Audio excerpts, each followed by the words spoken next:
Domestic abuse at its worst can result in homicide and death, and we always say in my department, because we deal with the highest risk of domestic abuse, that the investigations that my team deal with are one step away from homicide, they're one step away from death. We've had incidents where people have been stamped on their head. We've had people that have had broken bones, broken arms, broken noses, fractures, all up to stabbed in the chest, stabbed in the back, items of furniture that have been thrown at people.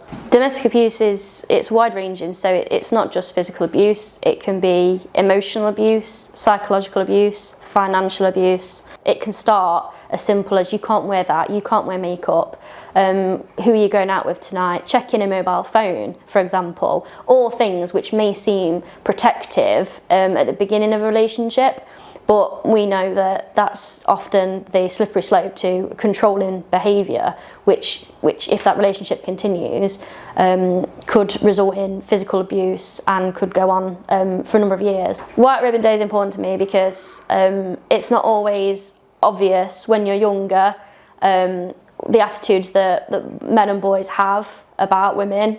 But you see it as you start to grow up. You see some attitudes about women, you see derogatory comments made. It can just be as simple as calling a girl a slag, or calling a girl a slut, or making comments about the way she's dressed. But we all know that in relationships, little things like that do start to build up.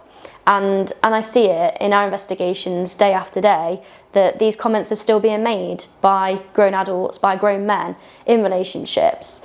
Obviously, it comes with more serious psychological and emotional abuse, but we all know that this is where it starts.